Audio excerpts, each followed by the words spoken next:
Hello, I am a biology educator in a NEET UG category. Welcome you all this wonderful सा platform biology with Jason पहुंचा। तो yes, आज है हमारा lecture number 5 of the cell the unit of life का। इसके बाद एक और लेक्चर आएगा, फिर ये हमारा चैप्टर हो जाएगा डन। ठीक है, इसके बाद एक और लेक्चर आएगा जिसमें हम बचे हुए टॉपिक्स कंप्लीट करेंगे और फिर ये चैप्टर हो जाएगा डन। फिर नेक्स्ट चैप्टर हम स्टार्ट करेंगे cell the unit of life का। शायद से जो भी बचे हुए टॉपिक्स हैं वो आज शाम तक ही आ जाएंगे। फिर कल से हम नया चैप्टर चालू करेंगे, cell cycle and cell division. Okay, ठीक है, तो स्टार्ट करते हैं। आज के इस लेक्चर में सिर्फ दो टॉपिक कवर करने वाले हम, माइटोकॉन्ड्रिया एंड प्लास्टिड। क्या कवर करने वाले हैं? Mitochondria and plastid. ठीक है, स्टार्ट करते हैं। अगर बात करें किसकी, माइटोकॉन्ड्रिया और प्लास्टिड की, है ना, माइटोकॉन्ड्रिया प्लास्टिड की, तो दोनों क्या होते हैं? ये माइटोकॉन्ड्रिया हो यहाँ पे प्लास्टिड हो, दोनों क्या होते हैं? डबल मेम्ब्रेन होते हैं। Double membrane bound organelle. ठीक है, ये क्या होते हैं? डबल मेम्ब्रेन बाउंड होते हैं। क्या होते हैं ये? डबल मेम्ब्रेन बाउंड, मतलब दोनों के पास दो दो लेयर होती है, इनर एंड आउटर। ठीक है, तो ये डबल मेम्ब्रेन होते हैं। दोनों के पास क्या होता है? ओन डीएनए, दोनों के पास अपना अपना डीएनए होता है।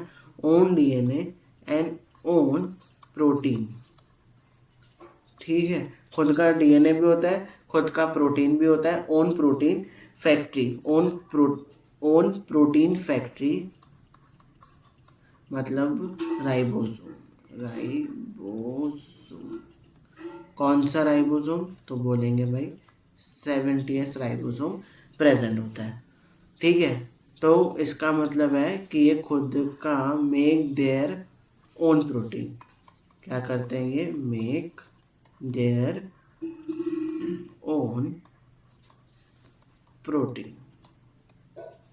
ठीक है, हाँ। फिर और ये कैसे होते हैं? ये होते हैं हमारे सेमी ऑटोनोमस। कैसे होते हैं ये? Semi autonomous. ठीक है ना। तो ये कुछ बातें हैं दोनों की, माइटोकॉन्ड्रिया और प्लास्टिड की। दोनों डबल मेम्ब्रेन होते हैं, दोनों के पास खुद का डीएनए होता है, खुद का राइबोसोम होता है, प्रोटीन बनाती है, और ये कैसे होती है? सेमी ऑटोनोमस होती है। फिर बात करते हैं किसकी? अपना माइटोकॉन्ड्रिया की। Mitochondria unless specifically stain are not easily, हाँ मतलब जो माइटोकॉन्ड्रिया है ना, जब तक उसको स्टेन नहीं करोगे, क्या नहीं करोगे? स्टेन नहीं करोगे, वो नहीं दिखेगा माइक्रोस्कोप में, वो विजिबल नहीं होगा जब तक उसको स्टेन नहीं करोगे under the microscope. The number of mitochondria per cell is variable depending on the physiological activity of the cell। अभी जो माइटोकॉन्ड्रिया का नंबर होता है, क्या वो कांस्टेंट होता है? हर एक सेल में तुमको सेम नंबर ऑफ माइटोकॉन्ड्रिया मिलेंगे? अरे ऐसा नहीं है। माइटोकॉन्ड्रिया का नंबर डिपेंड करता है, वेरी करता है। किस पे डिपेंड करता है? Depending on physiological activity of the cell. ये याद रखना, पूछ लेते हैं क्या? Physiological activity of the cell. ठीक है, in terms of shape and size also considerable degree of variability is observed. Typically is a square shaped or cylindrical। कैसा होता है? स्क्वायर शेप्ड या फिर cylindrical, having diameter 0.2 to 1 mm। कितना size होगा? Diameter of 0.2 to 1 mm। Average कितना आएगा? 0.5। Length कितना आएगा? 1 से लेके 4.1 के बीच में। ठीक है, और हर एक mitochondria, each mitochondria is double membrane bound structure with the outer membrane and the inner membrane, dividing its lumen distantly into the two aqueous compartment।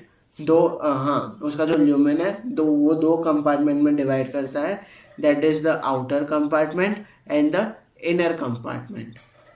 The inner compartment is filled with dense homologous substance. जो अंदर वाला compartment है, inner compartment, वो किससे भरा हुआ है? With the dense homogeneous substance, जिसको हम लोग क्या बोलते हैं?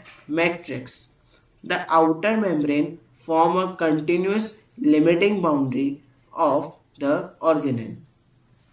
The inner membrane forms the number of, जो अंदर वाली मेम्ब्रेन है, अंदर वाली मेम्ब्रेन, उसमें क्या ऐसे फोल्ड देखने को मिलेंगे. क्या देखने को मिलेंगे? फोल्ड देखने को मिलेंगे. इन फोल्डिंग, जिसको हम लोग क्या बोलते हैं? क्रिस्टे. क्या बोलते हैं? क्रिस्टे. तो वह किधर फोल्ड होते हैं? मैट्रिक्स की तरफ. The cristae increase the surface area. का क्या काम है इनका? सरफेस एरिया इंक्रीज करना है. The two membrane have their own specific enzyme associated with the mitochondrial function. The two membrane, जो दो membrane है, दोनों के पास खुद का own specific enzyme होते हैं associated with the mitochondrial function. Mitochondria are the site of aerobic respiration. Are the site of aerobic respiration. They produce cellular energy in the form of ATP. किसके form में produce करता है? ATP के form में. इसके लिए हम लोग इसको क्या बोलते हैं? Power house. माइटोकॉन्ड्रिया से power house of the cell. पूरी दुनिया को पता होती है ये बात सिर्फ of the cell.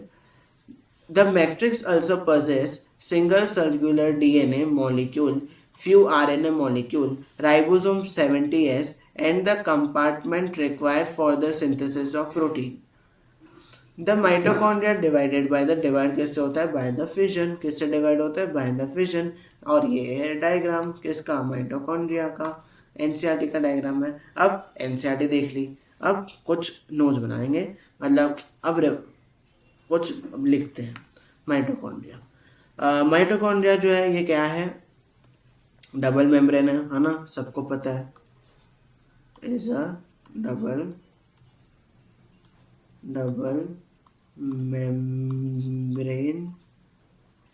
Membrane bound, है ना. Double membrane bound. Double membrane होती है आउटर इनर, है ना. स्टेनिंग, तो ये ऐसे तो दिखेगा नहीं, क्या करना पड़ेगा? स्टेनिंग करना पड़ेगा. अगर स्टेनिंग की बात करें तो इसका स्टेन किससे करेंगे? जानस ग्रीन. ठीक है. साइज क्या होता है? साइज एनसीईआरटी में भी देखा, लेकिन ये इम्पोर्टेंट होती है, याद नहीं. साइज होता है 0.2 to 1 mm इन डायामीटर. ठीक है. एंड एवरेज कितना होता है इसका? 0.5 mm. ठीक है, इन डायामीटर. अब ये जो माइटोकॉन्ड्रिया है समझ लो, ये डिवाइड किससे करता है? By the fission. इससे डिवाइड करता है ये फिजन से. और इसका लेंथ की बात करें तो ये 1 से लेके 4.1 mm. ठीक है. तो ये साइज हो गया, लेंथ हो गया, स्टेनिंग किससे करते हैं, और ये डबल मेम्ब्रेन बाउंड होता है. और एक और बात है कि ये क्या होते हैं? वेरिएबल होते हैं. क्या होते हैं? वेरिएबल. माइटोकॉन्ड्रिया का नंबर क्या होता है? वेरिएबल होता है. उसका साइज, उसका शेप साइज सब क्या होते हैं? वेरिएबल होता है. इसका जो नंबर वेरिएबल होता है वो किस पे डिपेंड करता है? Physiological activity of the cell. Logical activity of cell पे डिपेंड करता है इसका. एक सेकेंड है, फिजियोलॉजिकल एक्टिविटी सेल. ठीक है. Physiological activity of the cell पे डिपेंड करता है क्या? इसका नंबर. माइटोकॉन्ड्रिया का शेप भी वेरिएबल होता है, साइज भी वेरिएबल होती है. फिर ये उसका स्ट्रक्चर क्या है? ये स्ट्रक्चर सबसे पहले एक होती है आउटर मेम्ब्रेन, एक होती है इनर मेम्ब्रेन. ठीक है, तो पहले ये डबल मेम्ब्रेन है, आउटर मेम्ब्रेन है, इनर मेम्ब्रेन। अब जो इनर मेम्ब्रेन है, इनर मेम्ब्रेन में क्या है, इनफोल्डिंग है। इनफोल्डिंग को हम लोग क्या बोलते हैं, क्रिस्टल बोलते हैं। क्या करता है, ये सरफेस एरिया इंक्रीज करता है ना। फिर ये दो कंपार्टमेंट में डिवाइड करता है, देखा, दो कंपार्टमेंट में, ये हमारा आउटर, ये हमारा आउटर, और ये आउटर चेम्बर बोल दो या कंपार्टमेंट बोल दो, एक ही बात है, आउटर। और ये इनर, इनर जो है उसमें क्या है, होमो, एक सेकेंड ना, होमोजाइगस है कि होमोजीनियस है, एक सेकेंड एक सेकेंड एक सेकेंड, एनसीईआरटी में था ना, इनफोल्डिंग,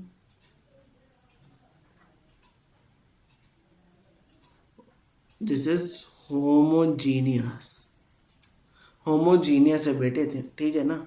इसको कैंसिल करके होमोजाइगस की जगह पे जीनियस लिखते हैं, मेरे से मिस्टेक हो गया, मैंने यहाँ पे होमोजाइगस लिख दिया, होमोजीनियस, ओके। हाँ, तो ये एक होमोजीनियस सब्सटेंस है, हाँ, जो इनर चेम्बर में प्रेजेंट होता है, जिसको हम लोग क्या बोलते हैं, मैट्रिक्स, क्या बोलते हैं, मैट्रिक्स। और इसके पास क्या प्रेजेंट होता है, circular double stranded DNA present होते हैं, फ्यू आरएनए, कुछ आरएनए भी प्रेजेंट होते हैं, ठीक है। राइबोसोम प्रेजेंट होते हैं, कौन सा राइबोसोम प्रेजेंट होता है, 70s राइबोसोम प्रेजेंट होता है। अब जो इनफोल्डिंग है, जो क्या बना रहे हैं, क्रिस्टे बना रहे हैं, क्या बना रहे हैं, क्रिस्टे बना रहे हैं, उसमें क्या प्रेजेंट होता है, F0 F1 पार्टिकल प्रेजेंट होता है। क्या होता है, F0 F1 पार्टिकल प्रेजेंट होता है, जिसको हम लोग बोलते हैं ऑक्सीजोम्स। क्या बोलते हैं, ऑक्सीजोम्स। ये होता है वो स्ट्रक्चर, क्या होता है, ये होता है ये स्ट्रक्चर, ठीक है। यहाँ पे लिख देता हूँ मैं, F0 F1 पार्टिकल, ठीक है। हाँ, तो ये हेड है, ये क्या है, हेड, ये क्या है, बेस। ये क्या बनाते हैं, एटीपी बनाते हैं, क्या बनाते हैं, ये एटीपी बनाते हैं। इसके तो बोलते हैं mitochondria is a power house of the cell. ATP क्या देता है, एनर्जी देता है, यस। तो ये थी माइटोकॉन्ड्रिया की बात, ठीक है। अब नेक्स्ट टॉपिक की ओर बढ़ते हैं, जिसका नाम है प्लास्टिड। क्या नाम है, प्लास्टिड, ठीक है। अब प्लास्टिड्स की बात करते हैं। तो ये जो प्लास्टिड्स है, ये प्लांट्स में कहाँ मिलेगा, देखो, प्लांट्स प्लस यूग्लिनॉइड, कहाँ पे, प्लांट्स प्लस यूग्लिनॉइड,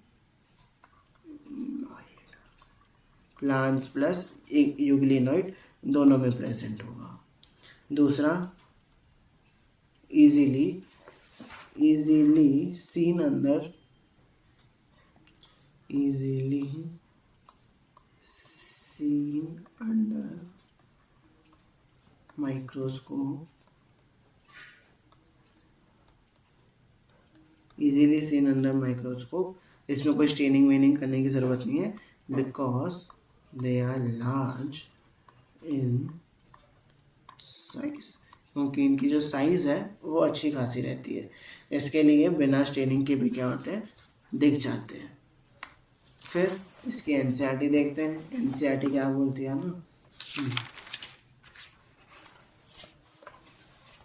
मैं अपने नोट्स, मेरे जो नोट्स है प्रोवाइड कर दूंगा, ठीक है। किस पे प्रोवाइड करूँगा, ऑन माई व्हाट्सएप चैनल जशन पहुँचा बायोलॉजी, ठीक है। हाँ, क्या है, लेक्चर रिकॉर्ड करने के बाद टाइम पे फैन ऑफ करना रहता है, नहीं तो बहुत डिस्टर्बेंस आएगा, इसके लिए वेरी हॉट यार। देखते हैं, एनसीईआरटी देखते हैं, ठीक है। Plastid are found in all plant cell and in euglenoid. अभी तो जस्ट लिखा है, प्लांट में भी देखने को मिलेगा, यूग्लिनॉइड में भी देखने को मिलेगा, plant cell and in euglenoid. These are easily observe under the microscope. हाँ, इजीली, देखो जो लिख रहा हूँ, देखो जो नोट्स बना रहा हूँ ना, वो कम्प्लीटली एनसीईआरटी बेस्ड ही है। मतलब एक बार तुम मेरा लेक्चर अटेंड करके सीधा एनसीईआरटी पे अगर मूव करोगे ना, समझो लेक्चर खत्म हो गया, अभी तुमने ये 40 मिनट का लेक्चर देखा, डायरेक्टली तुम एनसीईआरटी उठाओ भाई और उसको रीड करने लग जाओ। क्या करने लग जाओ, रीड करने लग जाओ। देखो सब वर्ड टू वर्ड जो मैं तुमको लिखवा रहा है ना नोट्स पे, जो मैं लिखवा रहा हूँ ना तुमको नोट्स पे, वो ही मिलते जाएगा। मतलब एनसीईआरटी इतनी इजीली तुमसे रीड हो जाएगी ना, मज़ा आ जाएगा। उसके बाद क्वेश्चन सॉल्व कर लो, ठीक है, उसके बाद 50-60 क्वेश्चन सॉल्व कर लो टॉपिक के ऊपर, बस हो गया। तो ऐसे ही ऐसे अच्छे से मेरे साथ साथ करते चलो, अपने टॉपिक स्ट्रॉन्ग करते चलो, कॉन्सेप्ट स्ट्रॉन्ग करते चलो, मार्क्स इंप्रूव करते चलो, मॉक टेस्ट दो, मार्क्स क्यों नहीं आ रहे हैं, एरर एनालिसिस करो, मुझे बताओ सर ये दिक्कत हो रही है, क्या करें। देखो आस्ते आस्ते सब होते जाएगा। अब तुम नीट 2028 है, देयर इज अ टाइम, मतलब अब तुम्हारे पास है अच्छा खासा टाइम अपनी इस पे काम करना, मिस्टेक्स पे काम करने का। अब टाइम निकल नहीं गया है, ठीक है। अगर तुम एरर एनालिसिस करोगे, टेस्ट दोगे, काम करोगे ना अपने ऊपर, तो you can improve very good, ठीक है।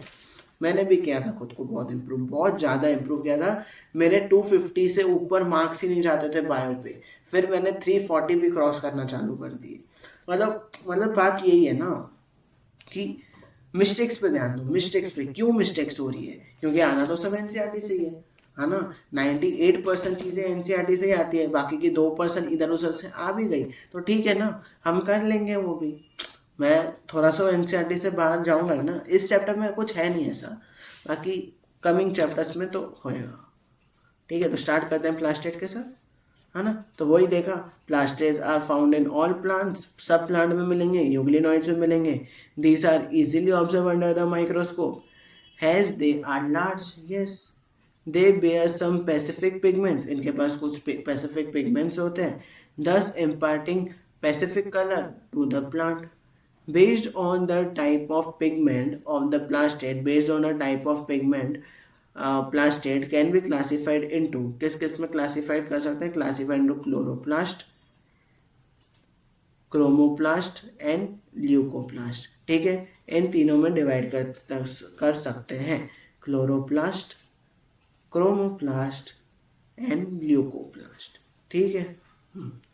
द क्लोरोप्लास्ट कंटेन क्लोरोफिल 2, जो क्लोरोप्लास्ट है वो क्या कंटेन करता है? क्लोरोफिल 2, है ना। जो क्लोरोप्लास्ट है, कौन? Chloroplast contain chlorophyll 2 and carotenoid pigment which are responsible for trapping light energy essential for photosynthesis in chromoplast. अब नेक्स्ट कौन आया? Chromoplast. In the chromoplast fat soluble carotenoid pigment like carotenoid, xanthophylls and other are present. This gives the part of plant a yellow, orange, red color, यही देता है।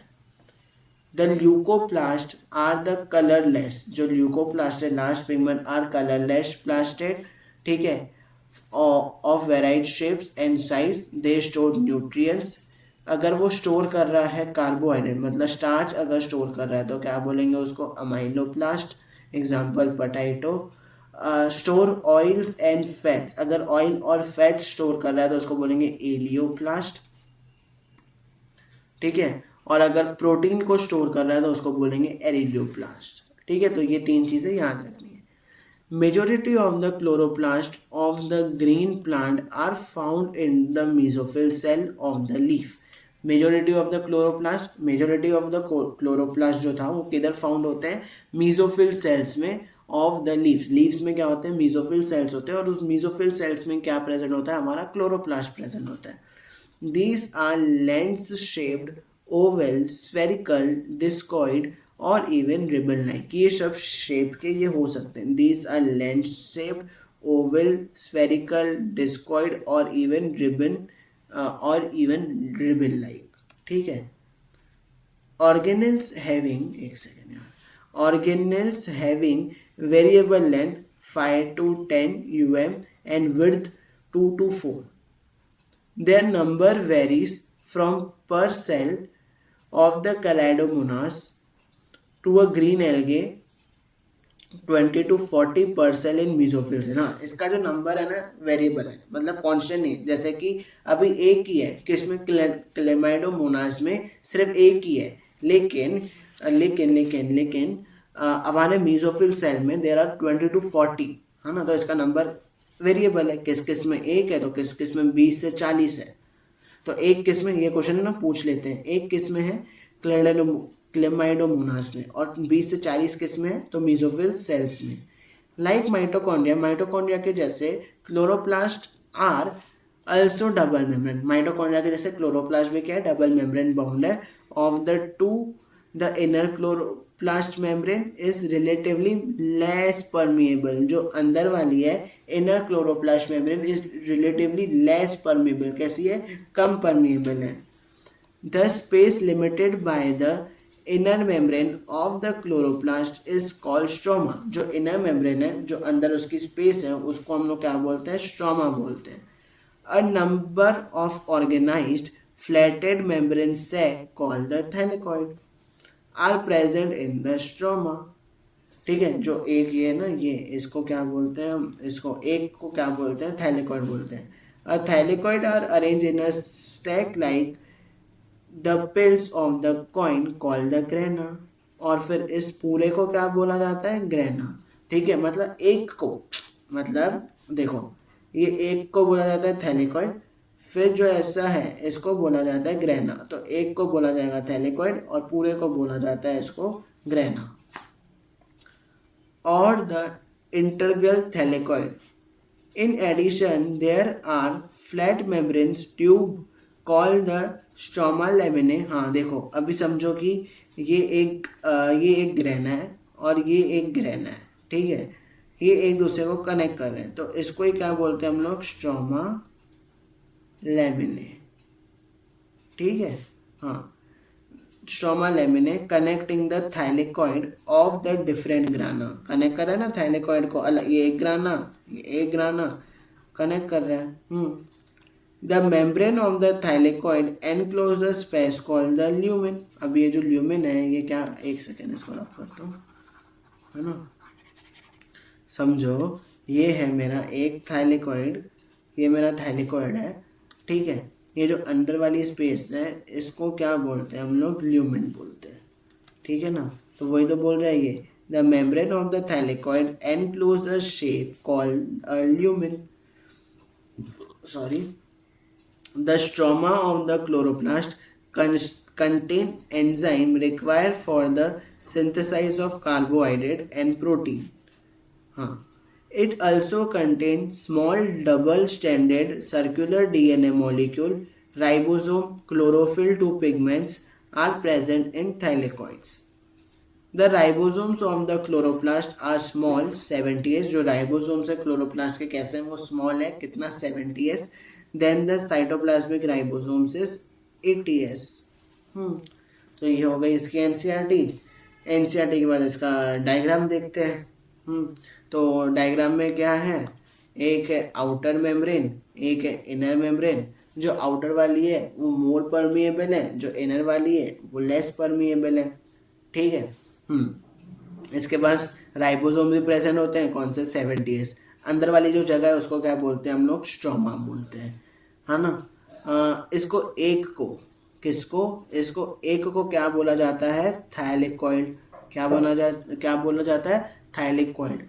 और इस पूरे structure को ऐसे एक के ऊपर एक सैक लाइक, या फिर कॉइन्स ऑन अ पिल्स, ऐसा, उसको बोला जाता है ग्राना. क्या बोला, ग्रैनम बोला जाता है, लेकिन सिंगुलर इज ग्रैना. ठीक है. दो को कनेक्ट करता है बाय, दो कनेक्ट होती है बाय द स्ट्रोमा लैमिने. और थाइलेकॉइड के अंदर वाले को क्या बोला जाता है, ल्यूमेन. सब देख के हम एनसीईआरटी में वही है. और बस, और एक डबल सर्कुलर डीएनए भी प्रेजेंट होता है इसके अंदर स्ट्रोमा में, और स्ट्रोमा में कुछ सर्टन एंजाइम्स भी प्रेजेंट होती है. ठीक है. फिर बात करते हैं इसके टाइप्स की. किसके, इसके टाइप्स की. देखो क्या क्या है इसके टाइप्स.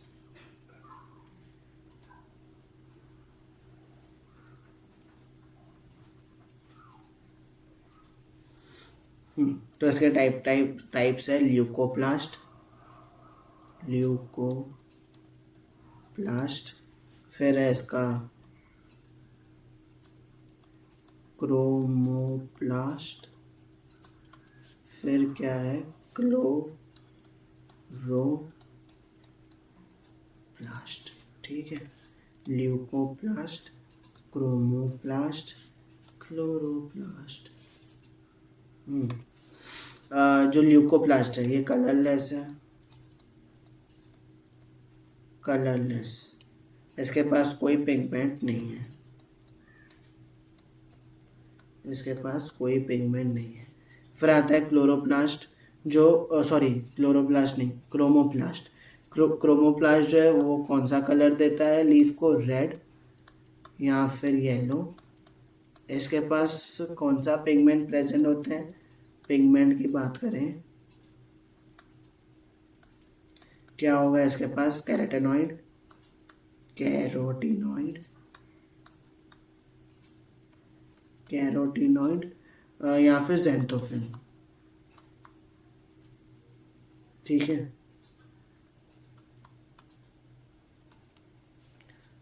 क्लोरोप्लास्ट की बात करें तो ये कैसा आएगा, येलो, येलो। ठीक है। क्लोरोफिल, क्लोरोफिल और कैरोटीनॉइड प्रेजेंट होता है, कैरोटीनॉइड प्रेजेंट होते हैं। ठीक है। हाँ हाँ, बस यही है और क्या है। और एक और बात है कि जो ल्यूकोप्लास्ट है ना, जो ल्यूकोप्लास्ट है ना, हाँ, ये स्टोर करता है। तो इसमें भी टाइप्स हैं। तो अगर ये स्टार्च स्टोर करता है, एग्जाम्पल पोटैटो एनसीईआरटी में लिखा है, तो उसको बोलेंगे अमाइलोप्लास्ट, अमाइलोप्लास्ट। ठीक है। अगर ये ऑयल ऑयल स्टोर करता है, ऑयल और फैट्स, तो इसको बोलेंगे एलियोप्लास्ट। और अगर ये हमारा प्रोटीन स्टोर करता है, प्रोटीन स्टोर करता है, तो इसको बोलेंगे एरिडियोप्लास्ट।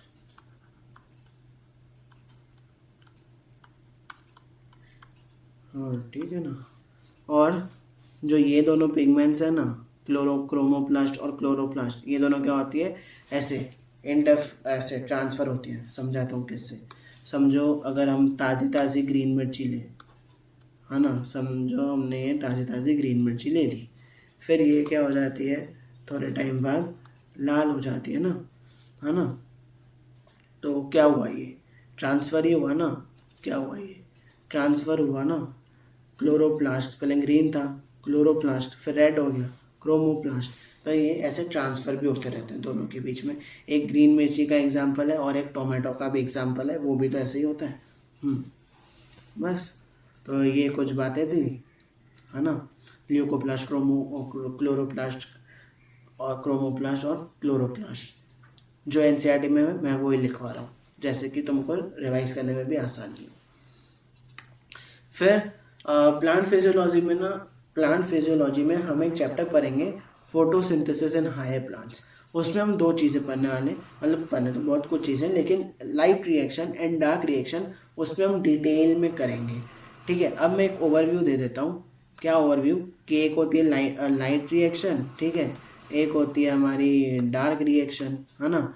जो लाइट रिएक्शन होती है उसमें पिगमेंट्स क्या होते हैं, क्लोरोफिल। और ये कहाँ पे होती है, थैलेकॉइड के मेम्ब्रेन में होती है। कहाँ पे होती है, थैलेकॉइड जो देखा ना हमने, थैलेकॉइड, उसके मेम्ब्रेन में होती है। यहाँ पे थैलेकॉइड के मेम्ब्रेन में होती है क्या, लाइट रिएक्शन। ओके। और जो डार्क रिएक्शन है, ये एंजाइम, एंजाइम कहाँ पे होते हैं, एनसीईआरटी में भी लिखा है कहाँ पे होते हैं, स्ट्रोमा में। तो ये उधर होती है। CO2 का क्या होता है, फिक्सेशन होता है, और शुगर प्लस प्रोटीन क्या होते हैं, बनते हैं। ये हम डिटेल में करेंगे। और जो क्लोरोप्लास्ट है ना, उसका नंबर भी क्या होता है, हमने देखा क्या होता है, वेरिएबल। एक ही प्रेजेंट होता है सिर्फ किसमें, क्लेमाइडोमोनास में।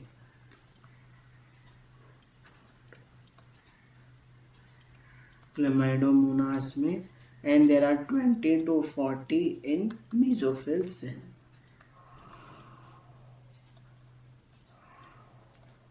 ठीक है। हाँ, तो बस ये आज का टॉपिक है, जिसमें हमने माइटोकॉन्ड्रिया और प्लास्टेट को क्या किया, कंप्लीट किया। ठीक है, मिलते हैं नेक्स्ट लेक्चर में। तब तक के लिए इसको रिवाइज करते रहिए, नोट्स बना लेना, सब एनसीईआरटी से नोट्स है, आसान है ना। और एक और बात की, अभी जो रिमेनिंग टॉपिक्स है, क्या क्या बचा है हमारा, देखता हूँ क्या बचा है, क्या बचा है। हाँ, तो हमने प्लास्टिड कंप्लीट कर दिया। अब बचा है ribosome, cytoskeleton, cilia, flagella, centrosome and centrosome nucleus. मतलब अभी 1 2 3 4 5 टॉपिक बचे हुए हैं। अब इसके बाद जो लेक्चर आएगा वो थोड़ा सा लंबा होएगा, लाइक 1 घंटा 20 मिनट, है ना।